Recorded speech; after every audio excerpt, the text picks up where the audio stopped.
Now, first, we're going to be taking your calls on this. Should we ban adverts for cosmetic surgery abroad? The advertising watchdog warns thousands of Brits are being lured abroad for cheap plastic surgery. Now, we're going to be speaking to a woman who travelled to Turkey for a tummy tuck, but ended up needing life-saving NHS treatment. That's coming up in just a moment. Then, should dog owners clean up after their pets wee in public? Now, bear with me on this. A row has erupted in Bournemouth after a policewoman is said to have ordered a man to clean up after his dog. Is this fair? How do you even do that? Let me know your thoughts. But after that, we're going to be taking your calls on cashback deals. Are they really worth it? Do you use them? Consumer expert Harry Kind will be shedding some light on whether these schemes really make you money, or is it a con to get you spending more and more? Plus, we'll be speaking of saving money. It's Valentine's Day on Wednesday. Is it a rip-off? The average spend this year is predicted to be £50 per person. We're talking cards, chocolate, flowers. Whether you love or loathe it, we've got some great deals to melt your heart. The number to get in touch with is 0207 862 2222. Calls from landlines may cost up to 16 pence per minute, plus any call setup fees, and calls from mobiles may cost considerably more. We're also on Facebook, Twitter. Search for Jeremy Vine on 5. Use the hashtag Alexis Conran, and you can email me, alexisconran@channel5.com. Now, first today, should we be banning ads for cosmetic surgery abroad? Get in touch with us now if you have thoughts on this. Have you considered going abroad for a medical or cosmetic procedure? Maybe you have done already. What was your experience? Or maybe you've taken a trip to Turkey to have a tweak yourselves. How did it go? Let us know. 0207 862 2222 is the number that you need to get in touch. Now, thousands of Brits have been lured abroad with the promise of a cut-price plastic surgery like liposuction, hair transplants, serious dental work perhaps. The procedures can often be cheaper than having the work done privately in the UK. So, for example, if you were to have breast reduction in the UK, this could cost you around £6,500. In Turkey, it's going to set you back £1,200. But advertising watchdog has warned that people are being tempted to travel for potentially risky treatments. The adverts which actually flout the UK strict rules. Grace, what do you think about this? Is it time we had a look at these ads? Because there is a danger involved in any medical procedure. I think so, especially because the young generation, young women especially, are finding these adverts on TikTok, on Instagram, and they're being sold as package holidays. You know, come to Turkey, have a 5-star resort, we'll pick you up in a limousine and we'll give you a BBL while you're there. And it's really scary. They're not being informed of the risks of these procedures, so then they're not making informed decisions about their own body. The temptation is huge, though, Kelly, isn't it? The price difference is so big. And if you're someone who's been suffering because of your body image or other reasons, for example, the temptation is so massive. Well, first of all, I didn't even know about this movement until I was in a cafe, and as I walked out, 2 women were talking about me and they said turkey teeth, and I went back, I said, what did you say? They said, you've got turkey teeth. I said, I don't look like a turkey, and then they explained what it meant. So I decided... So what does it mean? Explain it. Well, it means my teeth look like they've been done in Turkey, which I think's a compliment, but it might not be. The veneers, isn't it? The veneer look. Oh, they might not. No. But no, but so there was that. So there was the sort of... what I would say is, speaking as the mother of a 23-year-old girl, I do think there's enormous pressure, just echoing what you've just said, there's enormous pressure to look a certain way and to be really influenced by what's going on social media. And when I looked into this, knowing we were going to talk about it, and saw the packages that are being offered and the sort of almost, well, certainly misleading credentials, I mean, it's horrific, and it just fuels the whole pressure on young women to have to look a certain way and look perfect in the most insidious manner. So, yeah, I think it's shocking. Well, look, one person who has travelled abroad for surgery is Sarah Platt. Early last year, Sarah went to Turkey for a tummy tuck, among other things, but it didn't go according to plan. Now, Sarah has been kind enough to join us now. Sarah, thank you for giving us your time. No problem. Sarah, tell me what happened to you in Turkey. So I lost a tremendous amount of weight because I had a gastric sleeve. I actually had a gastric sleeve in Turkey, and that went fine. It was just no aftercare.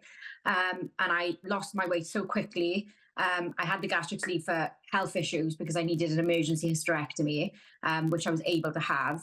But it left me with a complete saggy, boils, bleeding, skin.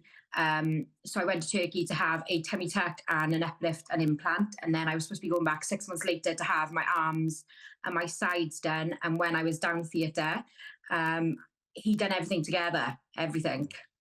Let's have a look at you before the surgery, Sarah. This is a picture of you before that. And now we've got a picture of you after the surgery. Now that is all your scars there that you can see. Tell me what happened before you went. You did a lot of research before you went. You didn't just see an ad and go for the first one you saw on your social media feed. You did your homework. Yes, I looked into so much because I couldn't afford it in the UK. I really couldn't. It was, it was double the price. And I even flew over to Turkey and met 8 different surgeons, 8 different clinics. I went and see their hospitals. Like my surgeon that done it to me, obviously I can't mention his name, but he was fully certified. He was fully certified. His reviews were amazing. But a lot of the reviews are actually fake or AI generated, unfortunately, which we found out afterwards. There was nothing bad about my surgeon whatsoever. Like nothing at all. I couldn't find one thing. And, he felt trustworthy when I met him. I mean, they put you into such a false sense of security and safety because they know what to say. It's like the actors. They literally know what to say. Like I only wanted a tummy tuck and a breast uplift. When I went there, then they upselled me. So they made me believe that I needed my arms done, I needed my side done. Do you mean the gravity was going to pull the skin down? And do you mean they know how to keep on selling? And do you mean it's heartbreaking because a lot of the celebrities and influencers don't even go for these surgeries, and they make you believe that they do. And that's what I'm trying to stop. It needs to be stopped. Now, Sarah, what happened to you when you came back home? So I was out in Turkey. I was only supposed to be out in Turkey 12 days. But I was out in Turkey altogether 28 days because he wouldn't send me home until I'd done a good review for him. And, I dug my heels in for quite a long time until I thought I'm dying. I think I'm dying. Like I was green. My body was green. And I flew back home and I went to the GP because I was too scared, to be honest, to go to the NHS. They're amazing. They were absolutely amazing with me. And I went to the hospital and parts of my body were left with no blood and they were dying. And I had necrosis and I had a thing called MDRO, which you catch from dirty clinics or dirty tools. So I was in isolation for 5 to 6 weeks and I had 9 life-saving surgeries while I was in Morrison Hospital via Professor Ian Whittaker.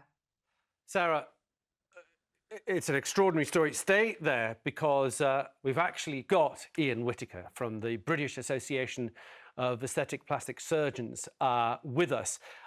Ian, thank you so much for giving us your time. You saved Sarah's life. Yeah, the pictures and video you're seeing now are actually significantly better than when I first saw Sarah. And yeah, she'd been treated quite poorly, it's fair to say. She gave a good example of upselling. So she had multiple procedures, which in themselves is relatively dangerous because of the time in theatre and the combination.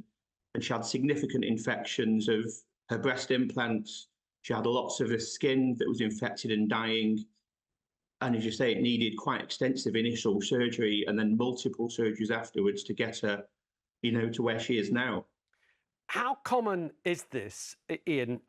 People going abroad and coming back with such botched surgeries, if I can put it that way, that it takes people like you to set them straight and save people's lives? That's a really good question. It's very hard to guess exact figures, but we know from the British Association of Aesthetic Plastic Surgeons' recent audit that it's increasing year on year. And I've actually spoken to some lawyers recently, specialists in this area, and they're having 20 to 25 a month of catastrophic complications like Sarah, and unfortunately, people that have lost their life. And all part of the danger of cosmetic surgery is that the data is not collected abroad. There's no consumer protection. There's lots of misrepresentation. As Sarah mentioned, she was forced to give a positive review when she'd had parts of her body removed painfully under local anaesthetic, and sent home thinking she was dying, and she was forced to give a positive review, which is unbelievable. This just shows the standard of care which extend far beyond the operation. It's the surgeon, the facility, the patient selection, the consent, the aftercare, the added cost. You're paying for protection. I think that's the message. It's very simple. Ian, there will always be that temptation, particularly with the difference in price. It is a lot more expensive to get these things done here in the UK. People will always be tempted by the cheaper costs abroad. If you are still tempted, what would you like to tell people? Is there any way that they can do these procedures abroad safely? Is there something that they should do? Sounds like Sarah did all her homework and still got into the trouble that she got into. What's your advice to people who are still thinking about going abroad? That's a really, really good question, Alexis. And, Sarah did a huge amount of research, more than most people would in that situation, I think. But it shows you can't believe what you see in adverts. First of all, I'd look if they're registered on the Turkish Association of Plastic and Reconstructive and Aesthetic Surgeons. They're working with the British Association to make things safer. Also look for the EBOPLAS qualification, which is another ratification of their quality. It's a Europe-wide exam. And there honestly isn't that much more you can do apart from that, because as we've seen, the reviews online aren't true most of the time. So there is a significant risk, unless you really know the system and you really know individual surgeons. There are some very good Turkish surgeons, it's very important to say, and I think it's upsetting to them to hear all this, and it's giving them a bad reputation. Ian, thank you so much for giving us your time. Sarah, thank you for coming forward with your story. I really appreciate both of you giving us your time. Thank you. Extraordinary story there that you have of what can go wrong. Heartbreaking, isn't it? It is heartbreaking. And the research she did. I mean, you would think who's doing that and actually going out and meeting people and the fact, like, the icing on the cake to hear that she was kept there. To give a positive review. My jaw dropped when she said I was kept against my will until I gave a review. Let's hear what people are saying at home. Dennis has got in touch in West Yorkshire. Dennis, welcome to the show. What would you like to say, Dennis? It's just that I think, obviously, if these people that go out for this surgery have made aware that when they come back and things have gone wrong, that they should actually end up having to pay the NHS for the procedures to rectify it. If it was made known to them as such that would be the case, would that not deter people from doing it? It's a good point. Has Dennis got a point there? That if it goes wrong, but then, Dennis, if someone's life is at stake, the NHS can't stand by and say, well, you made a bad choice, now you're going to have to pay for us to fix you. Can they really do that? That's not really how the NHS works. Do we want it to work like that? Yeah. And where do you draw the line? It's not how it works. Presumably, if someone comes in from abroad and wants the procedure doing, then they pay for it. What we're saying is now is that obviously they've taken the choice to go out there, and obviously things have gone wrong. I can understand. Yes, we will do it under an emergency, but they should make some contribution to the cost of that.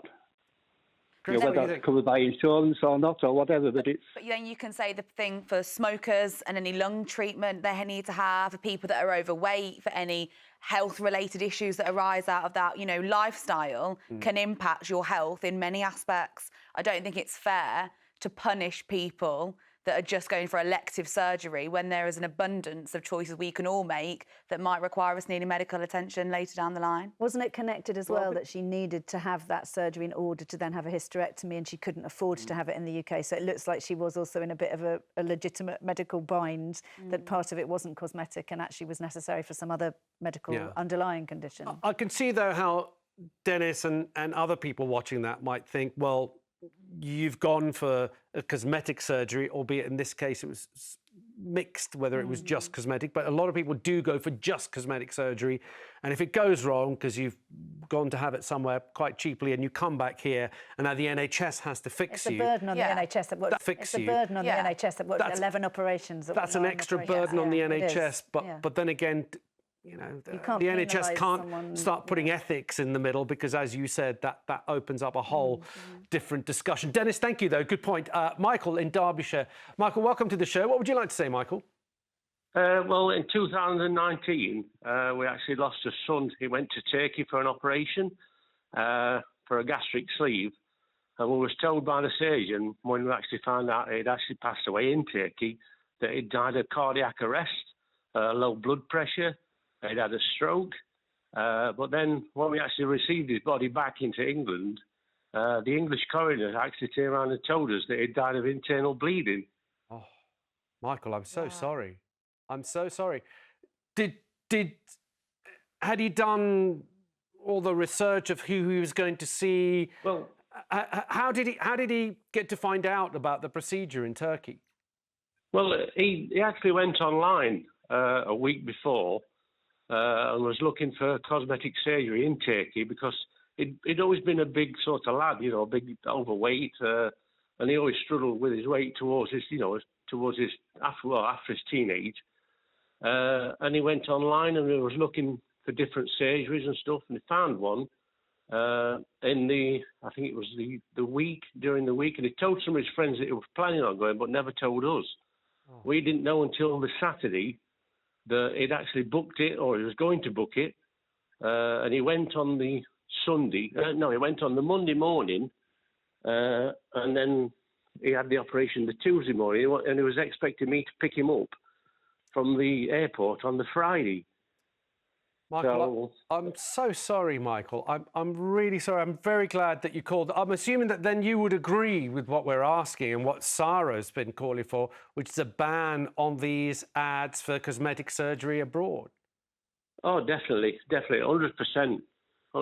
People don't realise that the surgery in England could cost £15,000 for a gastric sleeve, and in Turkey, my son paid £3,000 plus his flight. And then when you work out, it's bringing his body back to England, which costs £4,500, plus another probably £4,500 for a funeral. So it's really what you're spending over here for. It's safer for the aftercare than it is in Turkey. So Michael, I'd 100% definitely ban it. Michael, thank you. Thank you so much for sharing your story. And once again, I'm so sorry for your loss, and I'm sorry you've had to go through that. Thank you, Michael. Thank you all for your calls and your messages on that. We're going to move